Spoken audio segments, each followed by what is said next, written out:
สบายดีพี่น้องที่เคารพและฮักแพง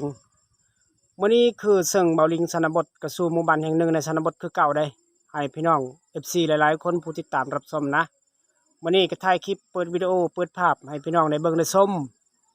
เอา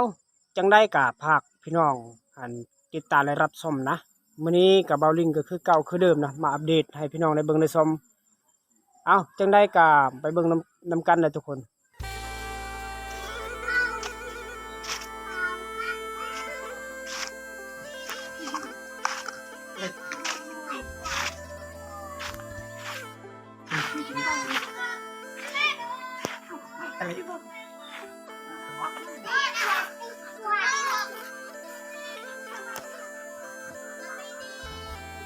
สบายดี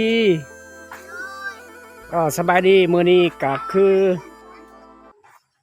มาเลาะชมเลาะเที่ยวอยู่ในชนบทหมู่บ้านแห่งหนึ่งในแขวงสะวรรณเขตหมู่บ้านนี้มันซึ่งหมู่บ้านใกล้ๆตัวเมืองเพราะว่าหมู่บ้านนี้ทางพุ่นแม่นเล็กน้อยลิ้นได้เพราะเขาเจ้าลิ้นอยู่บ่อนสถานที่จุดหมายของกุกใหม่อยู่พังนี้แม่นอาจจะมีส่วนมะเขือแล้วก็ส่วนปัวสิงไข่เขาเจ้าปลูกบ่อนเขาเจ้าเคยแต่งอยู่โคกินเลยบ่อนสถานที่ของเขาเจ้าปัก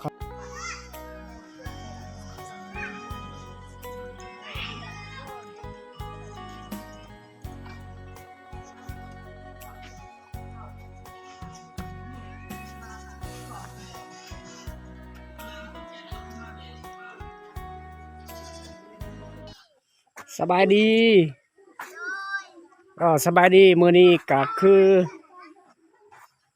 มาเลาะชมเลาะเที่ยวอยู่ในชนบทหมู่บ้านแห่งหนึ่งในแขวงสะวรรณเขตหมู่บ้านนี้มันซึ่งหมู่บ้านใกล้ๆตัวเมือง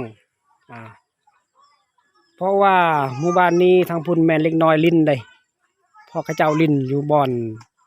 สถานที่จุดหมายของกุกใหม่อยู่พังนี้แม่นอาจจะมีส่วนมะเขือแล้วก็ส่วนปัวสิงไข่เขาเจ้าปลูกบ่อนเขาเจ้าเคยแต่งอยู่โคกินเลยบ่อนสถานที่ของเขาเจ้าปักไซอันนี้แม่นหมู่บ้านแห่งหนึ่งในชนบทข้าพเจ้าหาอยู่หากินกะคือมาแต่ให้มาแต่หน้านี่ผู้สาวงามๆ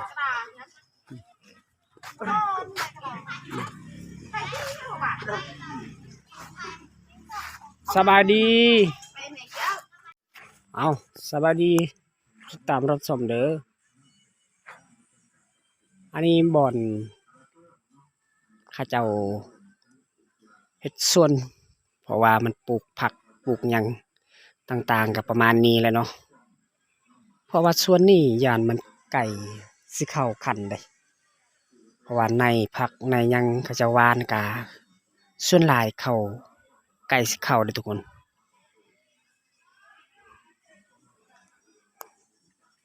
เอาให้พี่น้องได้เบิ่งไกลๆอยู่ทางพุ่นแม่นส่วนหลายบอนเขาเจ้าเล่นโทรศัพท์แต่สัญญาณเน็ตมันมีในหมู่บ้านนี้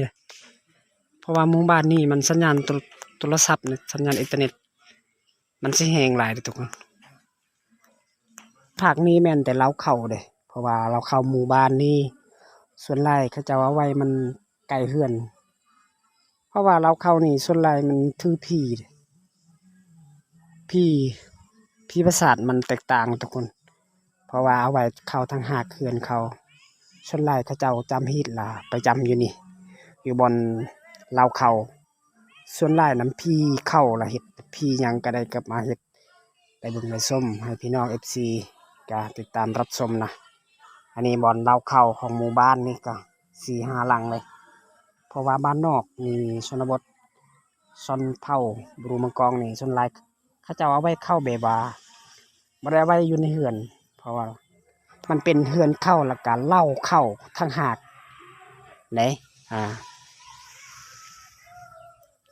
อันนี้แม่นเล่าเข้าบดเด้บ่แม่นเฮือนคนอยู่เลยทุกคน เพราะว่าหมู่บ้านดำรงชีวิตมื้อนี้ให้พี่น้อง FC หลายคนก็มาติดตามรับชมการเฮ็ดคลิปนี้ให้พี่น้องเบิ่งเปิดวิดีโอเปิดภาพมื้อนี้ก็เปิดให้ล้วนๆเลยบอนสถานที่นี่แม่นบอนสถานที่มีสัญญาณเน็ตเขาเจ้าลินสัญญาณเด้เพราะว่าสัญญาณเน็ตก็มีอันนี้พื้นไผ่เด้ทุกคนพอบอเขากองไว้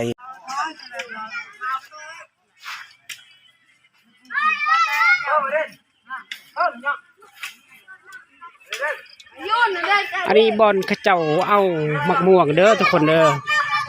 เพราะว่าหมู่บ้านนี่ส่วนหลาย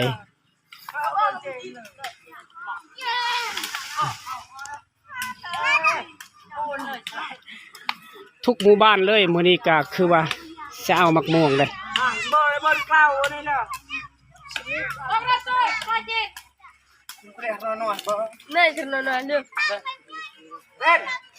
อันนี้การทำงานด้วยการชีวิตแบบพื้นไผ่แล้วก็ลำบากลำบนทุกคนเพราะว่าหมู่บ้านแห่งหนึ่งนี่ก็เห็นโมเมนต์ง่ายเนาะจังจะได้กินข้าว